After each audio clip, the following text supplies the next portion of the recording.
자, 오늘 본문 말씀을 가지고 예수님의 이름 첫 번째 시간, 예수의 존귀한 이름 예수에 대해서 생각해 보며 은혜를 나누겠습니다. 사랑하는 여러분 나눠드린 주보를 보게 되면 여러분 속지로 말씀 페이퍼를 써드렸습니다. 이거 함께 보시면서 말씀 보셔도 좋겠고요. 그리고 예배 후에 다시 한번 꼭 참여의 자리에서 한 번 더 복습을 꼭 하시기를 부탁을 드립니다.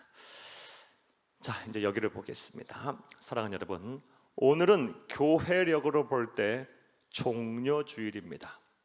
종료주일이라고 하면 사랑하는 여러분, 지금으로부터 약 2000년 전에 예수 그리스도께서 우리를 구원하시기 위해서 십자가의 대속의 죽음을 죽으시기 위해서 예루살렘 성에 입성을 하셨습니다. 그때 이 예루살렘에 있는 사람들이 승리의 상징, 왕을 상징하는 종려나무 가지를 흔들면서 예수님을 영접하였다, 맞이하였다 하여 그것을 기념하여 종료주일이라고 합니다. 그리고 종료주일부터 시작해서 한 주간 예수님께서 고난을 받으셨기에 그것을 기념하여 고난주간이라고 합니다. 우리 교회는 이 고난주간을 맞이해서 2022년 전반기 특별 새벽기도 대행군을 시행하려고 합니다. 특별히 이번 전반기 특별 새벽기도 대행군 때에는 예수님의 이름이라는 주제로 성경에 나오는 예수님의 여러 다양한 이름들에 대해서 살펴보며 이 안에 있는 진리를 찾고 영적인 경험을 찾으며 은혜를 나누고자 합니다. 큰 은혜의 시간이 되기를 간절히 바랍니다. 부디 모든 성도님들이 새벽을 깨워 하나님 앞에 예배하고 또 말씀을 듣고 또 기도하는 가운데 은혜를 받고 여러분의 삶의 문제들이 다 주 안에서 해결이 되고 또 마음의 소원들이 이루어지는 위대한 하나님의 역사가 여러분의 삶 가운데 다 일어나기를 간절히 주의 이름으로 축복합니다. 자, 이제 예수님의 이름 첫 번째 설교를 시작하겠습니다. 예수의 이름에 대해서 살펴보며 은혜를 나누겠습니다. 사랑하는 여러분, 성경에는 많은 인물들이, 믿음의 사람들이 나옵니다. 그리고 우리는 이 믿음의 조상들의 이름에 대한 연구와 검토를 통해서 많은 지식과 정보들을 얻을 수가 있습니다. 성경에 대한 깊은 이해를 할 수가 있습니다. 왜냐하면 성경에 나오는 대부분의 믿음의 사람들은 그 이름대로 살았기 때문입니다. 이름에 걸맞는 성품을 소유했고 이름대로 이름에 상하는 그런 삶을 살았으며 이름대로 사명을 감당했기 때문입니다. 몇 사람 예를 한번 들어보겠습니다. 먼저 아브라함이 그러합니다. 아브라함, 우리 너무나도 잘 아는 아브라함. 그 아브라함의 이름의 뜻이 무엇입니까? 열국의 아버지라는 뜻입니다. 아브라함은 이 열국의 아버지라는 이름대로 세상을 사는 동안 믿음의 본을 보였어요. 수많은 민족과 열방들이 본받고 따를 만한 믿음의 본을 보였고 훗날 그의 후손들을 통해서 수많은 민족과 열방들이 나왔습니다. 또한 야곱도 그러합니다. 야곱의 이름의 뜻이 무엇입니까? 간사한 자, 간교한 자라는 뜻입니다.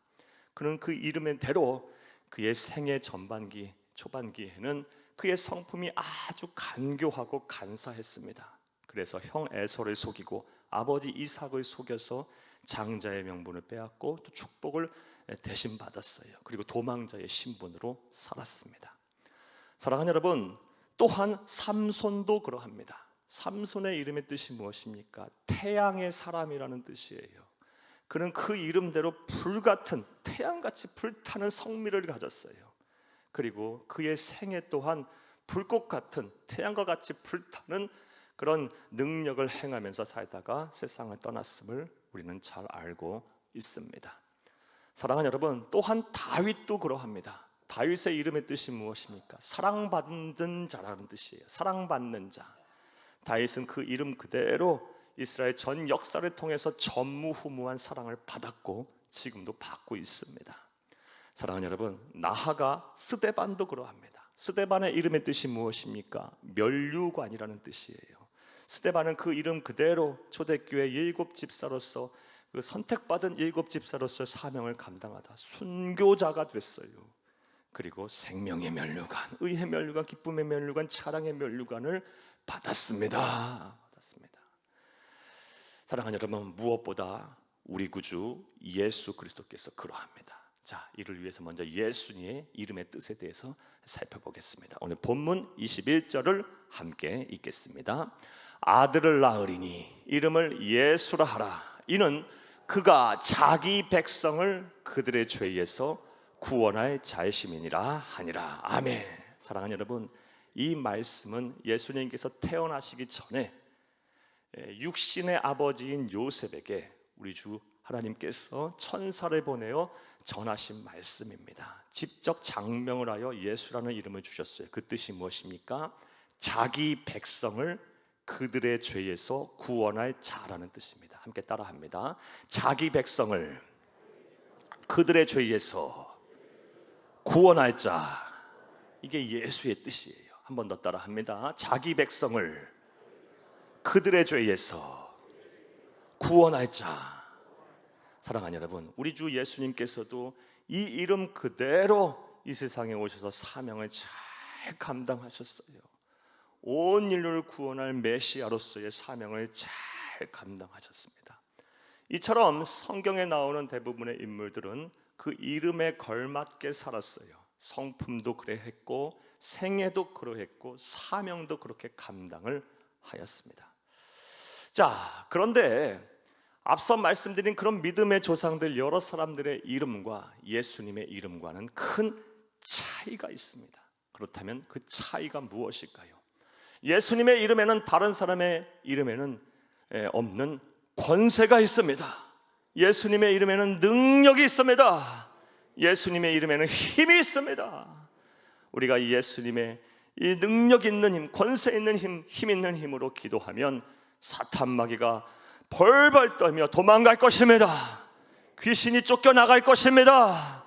예수님의 이름으로, 이 권세 있는 이름으로 믿음을 가지고 기도하면 병에서 나을 것입니다. 예수님의 이름으로 기도하면 가난에서 벗어나게 될 것이고, 예수님의 이름으로 기도하면 지혜를 얻을 것이며, 예수님의 이름으로 기도하면 천사의 도움을 끌어올 수 있고, 예수님의 이름으로 기도하면 하늘의 보좌가 움직여서 하나님께서 기적과 부흥의 역사를 체험케 하실 것입니다. 할렐루야! 예수님의 이름에는 이처럼 다른 사람의 이름은 없는 권세가 있어요. 능력이 있습니다. 힘이 있습니다. 그러므로 저와 여러분은 이 예수님의 이름의 권세를 소유해야 할 것입니다. 사용할 수가 있어야 할 것입니다. 자, 그런데 이와 관련해서 우리가 주의해야 할 사항이 있습니다. 사랑하는 여러분, 예수님의 이름에 권세가 있고 능력이 있고 힘이 있는 만큼 함부로 예수님의 이름을 남용해서는 안 된다는 것입니다. 즉, 무턱대고 예수님의 이름을 함부로 기도하고 함부로 선언한다고 해서 하나님의 권세와 하나님의 능력이 나타나지 않는다는 것이에요. 오히려 낭패를 볼 수가 있어요. 사랑하는, 이것은 성경을 통해서 우리가 확인할 수 있습니다. 사도행전 19장 13절에서 16절을 함께 읽겠습니다. 이에 돌아다니며 마수라는 어떤 유대인들이 시험 삼아 악귀 들린 자들에게 주 예수의 이름을 불러 말하되, 내가 바울이 전파하는 예수를 의지하여 너희에게 명하노라 하더라. 유대의 한 제사장 스게와의 7 아들도 이 일을 행하더니 15절, 악귀가 대답하여 이르되, 내가 예수도 알고 바울도 알거니와 너희는 누구냐 하며 악귀 들린 사람이 그들에게 뛰어올라 눌러 이기니 그들이 상하여 벗은 몸으로 그 집에서 도망하는지라. 아멘. 이 말씀, 사도행전 19장 말씀은 사도 바울이 제3차 전도 여행 때 에베소라는 도시에 일어난 사건에 대한 기록입니다. 에베소는 오늘날 터키의 술책이라고 하는 조그만 항구 도시입니다. 오늘날에는 인구가 3만 명밖에 안 사는 작은 도시예요. 하지만 1세기 성서시대에는 무려 그 당시에 인구가 30만 명이 넘는 대도시였습니다. 교통과 무역과 상업의 중심지였고요. 오늘날도 세계 7대 불가사의라고 하는 아르테미스 여신전, 어마어마하게 큰 여신전이 있었어요. 그러하기에 그곳은 아주 음란하고 퇴폐적이며 향락적인 그런 문화가로 가득 찼던 세속도시였어요. 그곳에 사도 바울이 무려 3년이라는 시간을 거합니다. 이례적이에요. 에베소에 3년이라는 시간에 머물면서 복음을 전했고, 무엇보다 그곳에 두란노라는 서원을 세우고 열심히 인재들을 양성했어요. 복음을 전했어요. 말씀을 가르쳤어요. 그러자 소아시아 전역에 복음이 퍼졌고 수많은 사람들이 예수를 믿는 위대한 역사들이 일어났습니다. 그리고 이러한 일을 행하는 이 사도 바울을 향해서 성령 하나님은 사도 바울에게 놀라운 은사와 은혜들을 부어주셨어요. 일례로 사도행전 19장 12절 말씀을 보게 되면 사도 바울이 입고 있던 앞치마와 손수건을 병든 자에게 갖다 댔더니 병에서 낫는 기적이 일어날 정도였어요. 이런 일들이 에베소에서 막 일어나자 사람들 중에 자기의 이익을 위해서 사도 바울을 흉내내면서 예수님의 이름을 함부로 남용하는 사람들이 막 생겨나기 시작했어요. 그 가운데 몇 사람이 바로 우리가 읽은 말씀 중에 있어요.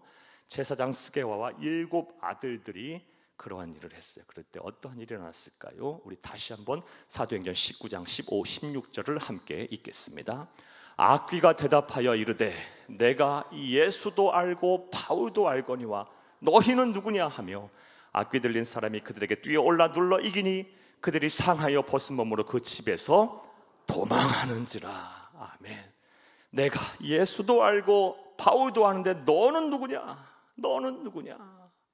하면서 오히려 그들에게 뛰어올라서 눌러 이기고요, 그들은 상하여 벗은 몸으로 도망쳤어요. 예수의 이름을 함부로 남용하고 했더니 어떤 일이 벌어졌어요? 오히려 낭패를 봤어요. 혼쭐이 났어요. 사랑하는 여러분, 이와 같이 예수님의 이름을 함부로 남용해서 함부로 선언하고 기도하면 큰일이 나요. 좋은 일이 일어날 수가 없어요. 예수님의 이름의 권세, 하나님의 능력이 나타나지 않아요. 따라서 예수님의 이름의 권세가 내 권세가 되려면, 예수님의 이름의 권세를 내 권세로 주장하려면 반드시 조건을 충족해야 합니다. 자, 그렇다면 예수님의 이름의 권세가 내 권세가 되려면, 예수님의 이름의 권세가를 내 권세로 주장하려면 우리가 어떠한 조건을 충족해야 할까요? 오늘은 예수라는 이름의 뜻을 통해서 그 답을 찾아보려고 합니다. 그 은혜의 시간이 되기를 간절히 주의 이름으로 축복합니다. 축복합니다. 자, 다시 한번 문제 제기하겠어요. 사랑하는 여러분, 예수라는 이름의 권세가 내 권세가 되고 예수라는 이름의 이 권세를 내 권세로 주장하려면 우리는 어떠한 조건을 충족해야 할까요? 자, 이제부터 따라합니다. 첫째로, 하나님의 백성이 되어야 합니다. 하나님의 백성이 되지 않고서 예수의 이름으로 기도해봐야 하나님의 능력이 안 나타나요. 하나님의 백성이라는 조건을 충족하지 않고서 하나님의 예수 그리스도의 이름으로 선포해봐야 귀신이 떠나가지도 않고 삶의 문제도 해결되지 아니하고 내 기도의 응답도 일어나지 않는다라는 것이에요. 오늘 본문 21절을 함께 읽겠습니다.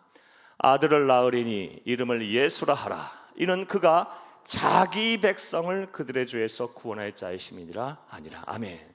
예수의 이름, 자기 백성을 그들의 죄에서 구원할 자라고 말씀하셨어요. 그러니까 예수님은 모든 사람들을 다 구원하는 것이 아니라 자기 백성을 구원하시기 위해서 이 세상에 오셨다라는 거예요.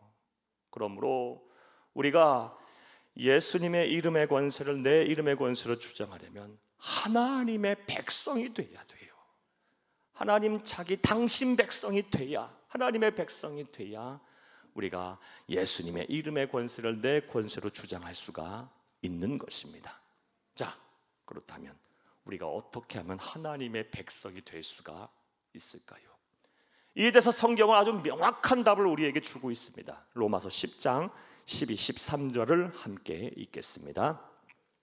유대인이나 헬라인이나 차별이 없습니다. 한 분이신 주께서 모든 사람의 주가 되사 그를 부르는 모든 사람에게 부요하시도다.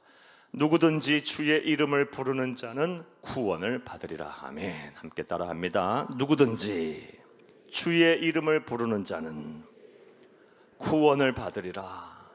한 번 더 따라하십니다. 누구든지 주의 이름을 부르는 자는 구원을 받으리라. 아멘. 누구든지 주의 이름을 부르면 돼요. 남녀노소 신분의 지휘고 아래 막론하고 빈부귀천을 막론하고 문화와 인종과 역사를 초월해서 누구든지 예수의 이름을 부르는 자, 다른 말로 예수님을 구세주로 믿는 자, 또 다른 말로 예수님은 나의 생명의 주인으로, 삶의 주인으로 믿고 내 일생을 의탁하는 자, 이런 자가 바로 하나님의 백성이 되고 구원을 받으며 예수님의 이름의 권세를 자기의 권세로 주장할 수가 있는 자인 것입니다. 사랑하는 여러분, 여러분에게 한번 여쭤보겠어요. 여러분은 예수님을 여러분의 생명의 주인으로 온전히 믿으십니까? 그렇다면 죽고 사는 문제에 대해서 왜 우리가 걱정을 합니까? 생명의 주인이신 예수님께서 영원토록 내 생명을 책임지실 것인데 무엇이 그렇게 두렵고 염려가 되십니까? 다시 한번 여러분에게 한번 여쭤보겠어요. 여러분은 예수님을 삶의 주인으로 온전히 믿으십니까? 그렇다면 뭘 그렇게 세상 살면서 염려와 근심들을 많이 하십니까? 삶의 주인이 되신 예수님께서 얼마나 알아서 잘 책임지시며 우리의 삶을 이끌어 가시겠습니까? 사랑하는 여러분, 이 진정한 주인 바꾸기가 되지 않으면 아직도 내 생명과 내 삶의 주인이 나라고 착각해서는 절대 하나님의 백성이 될 수가 없어요. 예수님을 구세주로 믿어야 합니다. 내 생명의 주인, 내 삶의 주인으로 주인을 바꾸셔야 돼요. 그러면 하나님의 백성이 되고 예수님의 이름의 권세가 내 권세가 되는 것입니다. 할렐루야! 이러한 은혜와 실천이 저와 여러분 가운데 있기를 간절히 주의 이름으로 축복합니다. 자, 그런데 이와 관련해서 우리가 알아야 할 또 중요한 사실이 있어요. 우리가 하나님의 백성이 되기까지 하나님께서는 참으로 오랜 시간 동안 준비를 하셨고 또 많은 계획들을 세우셨다라는 것입니다. 이거 사실을 우리가 잘 알아야 돼요. 이와 관련된 말씀을 보겠습니다. 에베소서 1장 4절에서 5절을 함께 읽겠습니다. 곧 창세전에 그리스도 안에서 우리를 택하사 우리로 사랑 안에서 그 앞에 거룩하고 흠이 없게 하시려고 그 기쁘신 뜻대로 우리를 예정하사 예수 그리스도로 말미암아 자기의 아들들이 되게 하셨으니. 아멘. 그러니까 저와 여러분이 하나님의 백성이 된 게 그냥 우연히 이루어진 것이 아니고, 그냥 하나님의 기분에 따라 이루어진 것이 아니고, 창세전부터, 세상이 만들어지기 전부터 하나님은 저와 여러분을 아셨답니다. 그리고 선택해 놨어요. 그리고 내 백성이라고 예정을 해놓고 때가 돼서 부르신 거예요. 구원으로 초대를 한 거예요. 초청을 한 거예요. 그 구원의 부르심과 초대에 우리가 우리의 자유의지를 가지고 믿음으로 그 부르심에 화답을 한 거예요. 우리의 자유의지로 거절할 수 있는데 거절하지 않고 우리가 믿음으로 그 구원의 손을 잡아서 하나님의 백성이 된 것입니다. 심지어 우리가 하나님을 알지 못할 때도 하나님은 우리를 아셨어요. 심지어 우리가 하나님을 불신할 때도, 하나님의 존재를 부정할 때도 하나님은 우리를 선택해 놓으셨어요. 하나님의 말씀을 완전히 이건 신화야, 이건 미신이야, 허구야 라고 생각할 때도 하나님은 우리를 아시고 예정해 놓으셨어요. 그리고 때가 돼서 부르실 계획을 세워 놓으셨어요. 도대체 우리가 누구이길래, 무엇이길래 하나님은 이런 일을 행하시고 계셨을까요? 또 계실까요? 사랑하는 여러분, 솔직히 말씀드려서 세상의 불신자들 가운데 우리보다 성품과 인격적으로 참 훌륭하신 분들 비교해 볼 때 훌륭하신 분들 많아요. 우리보다 더 착하게 살고 선한 일을 힘쓰시는 분들 많아요. 그런데 하나님께서는 그런 분들보다 우리를 선택해서 창세전부터 예비하시고 예정하시고 예정하시고 때가 돼서 부르시고 성령 하나님의 인도하심에 따라 믿음으로 화답해서 내 자유의지가 빗나가지 않고 정확하게 구원의 손을 잡게 하셨으니, 사랑하는 여러분, 이게 하나님의 은혜로 아니면 어찌 설명이 됩니까? 우리는 기가 막힌 은혜를 받은 사람들이에요. 하나님의 사랑을 받은 사람들이에요. 그러므로 어떠한 상황에 놓이든 간에 우리는 하나님을 향한 신뢰를 거두어서는 안 됩니다. 우리의 믿음이 흔들려서는 안 돼요. 예수가 우리의 구세주가 되시고 예수님이 내 삶의 주인과 생명의 주인이 되셔서 내 모든 삶의 문제와 내 생명의 문제를 책임지실 거라는 확신을 거두어서는 안 돼요. 그리고 분명한 하나님의 백성이라는 정체성을 가지고 자부심 속에 세상을 사셔야 합니다. 어떠한 상황 속에서 누굴 만나든 어떠한 일을 겪든 간에 나는 하나님의 백성이야. 그리고 자부심을 가져야 돼요. 그리하면 사랑하는 여러분, 예수님의 이름의 권세가 내 권세가 될 거예요. 예수님의 이름의 권세를 내 권세로 주장할 수가 있을 것입니다. 이런 애와 실천이 저와 여러분 가운데 온전히 있기를 간절히 주의 이름으로 축복합니다. 축복합니다. 자, 정리해 보겠습니다. 우리가 예수님의 이름의 권세를 내 권세로 주장하려면 어떤 조건을 충족해야 합니까? 먼저 하나님의 백성이 되어야 합니다. 또 두 번째로 어떠한 조건을 충족해야 할까요? 따라합니다. 둘째로 죄를 용서받고 예수님처럼 거룩해져야 합니다. 우리의 죄를 용서받고 예수님처럼 거룩해져야 돼요. 이 거룩이라는 옷을 안 입으면요, 예수님의 이름의 권세가 내 권세가 될 수가 없어요. 오늘 본문 21절을 다시 한번 읽겠습니다. 아들을 낳으리니 이름을 예수라 하라. 이는 그가 자기 백성을 그들의 죄에서 구원할 자이심이니라 하니라. 아멘. 이 말씀, 예수님의 이름의 뜻을 통해서 우린 예수님께서 이 세상에 오신 목적을 알 수 있어요. 예수님의 사명이라고도 말해도 좋아요. 죄에서 구원하시기 위해서 이 세상에 오셨어요. 그리고 우리 예수님께서는 이 사명을 잘 감당하셨어요. 즉, 죄 없으신 하나님의 아들이 이 세상에 오셔서 내가 받아야 할 이 사망이라는 벌을 십자가에서 죽으심으로 대신 받으셨어요. 내 죄값을 전부 치르셨어요. 완전하게 하나님으로부터 내가 죄를 용서받을 수 있는 길을 제시하시고 열어놓으신 거예요. 사명을 잘 감당하셨어요. 그러므로 저와 여러분이 예수님의 이름의 권세를 나의 권세로 주장하려면 예수님께서 완성해 놓으신 죄 용서의 방법대로 하나님으로부터 우리가 죄 용서를 받아 예수님처럼 거룩해져야 합니다. 이 방법 외에는 안 돼요. 자, 그렇다면 좀 더 구체적으로 한번 생각해 보겠어요. 예수님께서 완성해 놓은 죄 용서의 방법으로 우리가 하나님께로부터 죄 용서를 받아서 우리가 예수님처럼 거룩해지려면 어떻게 하면 될까요? 자, 이와 관련해서도 성경은 명확한 답을 우리에게 하고 있어요. 여러분, 사도행전 2장 38절을 함께 읽겠습니다. 베드로가 이르되 너희가 회개하여 각각 예수 그리스도의 이름으로 세례를 받고 죄 사함을 받으라. 그리하면 성령의 선물을 받으리니. 아멘. 이 사도행전 2장 38절은 다음 같은 배경 속에서 한 말씀입니다. 사랑하는 여러분, 오순절 성령 강림 사건 이후 이 교회가 인류의 태동이 됐어요. 그리고 이 말씀은 오순절 성령 강림 사건 이후 사도 베드로가 예루살렘에 모인 사람들을 향해서 행한 첫 번째 설교예요. 간단하게 그 내용을 말씀을 드리면, 사랑하는 여러분, 베드로가 오순절 성령 강림 사건을 체험하고 나서 성령 세례를 받고 나서 성령이 충만해져서 오순절에 원근 각처에서 예루살렘에 모인 사람들을 향해서 복음을 전합니다. 예수에 대해서 다음과 같이 소개해요.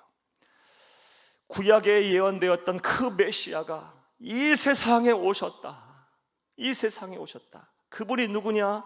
바로 예수 그리스도시다. 그런데 너희들이 예수를 죽였다. 너희들이 예수를 죽였다. 하지만 성부, 성자, 성령 삼위일체 하나님께서 이 예수를, 죽었던 예수를 사흘 만에 부활시켜서 만왕의 왕, 만유의 구주가 되게 하셨다. 이 복음을 전해. 이게 사도행 2장 내용이에요. 그러자 이 말씀을 듣던 예루살렘에 모인 성도 사람들이 막 마음 아파해요. 아, 우리가 메시아를 죽였구나. 우리가 예수를 죽였구나. 어찌할꼬 하면서 막 괴로워하면서 어떻게 하면 이 죄를 용서받고 우리가 구원을 이룰 수 있나이까 할 때 한 말이 바로 사도행전 2장 38절이에요. 죄를 회개해라. 죄를 회개해라. 죄를 회개해라. 그 다음에 뭐 하라는 거예요? 예수님께서 이 회개한 우리를 향해 죄 용서를 하실 거라는 확신을 가져라. 확신을 가져라. 죄 용서에 대한 확신을 가져라. 그 다음에 뭘 하는 거예요? 성령 하나님과 더불어서 남은 일생을 주의 은혜 속에 거룩하게 살아라. 다시는 똑같은 죄 반복해 짓지 말고 이제는 거룩한 변화된 삶을 살아라. 그러면 구원을 받고 죄 용서를 받으며 오늘 말씀대로 적용하면 예수님의 이름의 권세를 내 권세로 주장할 수 있다라는 것입니다. 사랑하는 여러분, 이제 사랑하는 여러분, 죄를 회개하시기를 바라요. 그것부터 시작하시기를 바라요. 먼저 우리가 회개해야 될 죄가 무엇입니까? 하나님의 실존을 부정했던 죄, 하나님의 말씀을 불신했던 죄, 예수님의 그리스도 되심을, 구세주 되심을 부정했던 가장 근본적인 죄, 이게 원죄라고도 할 수 있어요. 이 근본적인 죄부터 우리가 회개해야 돼요. 이 근본적인 죄를 회개하지 않으면 안 돼요. 반드시 이 죄부터 회개하시는 여러분들이 되기를 간절히 바랍니다. 그런 후에 그 다음부터는 이제 성도의 회개, 신자의 회개가 들어가야 돼요. 매일매일 삶 속에서 패역하고 음란하고 죄가 많은 세상에서 우리가 참 나약해요. 하나님 뜻대로 살고 더 거룩하게 살려고 하나 그렇게 살지 못할 때가 너무 많아요. 마음으로 짓고 생각으로 짓고 말로 짓고 행동으로 지은 죄를 예수 그리스도의 십자가 앞에 쏟아놔야 돼요. 그리고 내 방법이 아닌 예수님께서 이루어 놓으신 완전한 죄 용서의 방법인 예수 그리스도의 공로에 힘입어 대속의 죽음을 믿음으로 우리의 죄를 용서받아야 합니다. 죄부터 회개하셔야 돼요. 그런 후에 예수님께서 내 죄를 다 용서하셨다는 확신을 가져야 돼요. 나아가 성령 하나님, 내 안에 내 주에 계시는 성령 하나님을 붙들면서 다시는 똑같은 죄를 반복해 짓지 않도록 변화된 삶, 달라진 삶, 이제는 거룩한 삶을 살아셔야 합니다. 그리하면 하나님께서 우리를 의인으로 인정하실 거예요. 의롭다고 여기실 거예요. 사랑하는 여러분, 하나님이 우리를 의인으로 인정하신다고 했는데 누가 우리를 정죄하겠습니까? 하나님이 우리를 의인으로 인정하신다고 했는데 누가 우리를 고발하겠습니까? 하나님께서 우리를 의인으로 인정하신다는데 누가 우리를 그리스도의 사랑에서 끊겠습니까? 사랑하는 여러분, 부디 여러분의 죄를 철저하게 회개하시고 예수님의 공로로 힘입어 내 죄가 다 용서를 받았다는 확신을 가지시며 나아가 성령 하나님과 더불어 남은 일생을 주의 은혜 속에 거룩한 삶을 살도록 노력을 하시기를 바라요. 그러면 구원을 받게 될 것이고, 사랑하는 여러분, 예수님의 이름의 권세를 내 권세로 당당하게 주장하며 예수님의 이름의 권세의 능력을 행하는 삶을 살게 될 것입니다. 자, 이제 말씀 맺겠습니다. 사랑하는 여러분, 예수님의 이름은 능력이 있습니다. 예수님의 이름에는 권세가 있습니다. 예수님의 이름에는 힘이 있습니다. 예수님의 이름 앞에서는 사탄 마귀도 벌벌 떠며 도망갈 것이고 귀신도 악귀도 쫓겨나갈 거예요. 예수님의 이름으로 믿음으로 기도하게 되면 병에서 낫게 될 것이고 가난에서 벗어나게 될 것이며 예수님의 이름을 담대하게 선포하면 지혜도 얻게 될 것이고 우울한 마음도 다 공허한 마음도 사라지게 될 거예요. 예수님의 이름으로 기도하면 삶의 문제가 해결될 거예요. 우리가 도저히 답이 없을 때 예수님의 이름으로 기도하면 하나님께서 삶의 돌파구를 마련할 것이고 살 길을 예비하실 거예요. 사랑하는 여러분, 예수님의 이름에 이렇게 능력이 있어요. 다만 그 이름의 권세가 내 권세가 되려면 조건을 충족히 하셔야 돼요. 먼저 하나님의 백성이 되세요. 여러분, 하나님의 백성이 되셔야 돼요. 예수님이 내 삶의 주인, 내 생명의 주임을 온전히 믿고 그분에게 여러분의 일생을 의탁하세요. 예수 외에는 구세주가 없어요. 구원자가 없어요. 날 구원하실 분이 없어요. 굳건한 믿음, 확신을 가지세요. 그런 후에 거룩한 옷을 입어야 돼요. 예수님의 방법으로, 예수님의 행하신 완전한 구원의 길을 예비하신 그 방법으로 죄를 회개하고 죄 용서에 대한 확신을 가지며 성령 하나님과 더불어서 거룩한 옷을 입고 사세요. 그러면 예수님의 이름에 그 능력 있고 권세 있고 힘 있는 이름의 권세가 나를 통해서 나타나게 될 것입니다. 내가 기도하면 그 권세가 나타날 것이고, 내가 선포하면 그 능력이 있는 권세과 힘 있는 능력이 나타나게 될 거예요. 이런 은혜와 복이 저와 여러분의 복이 되고 여러분의 은혜가 되기를 간절히 주의 이름으로 축복합니다. 축복합니다. 축복합니다.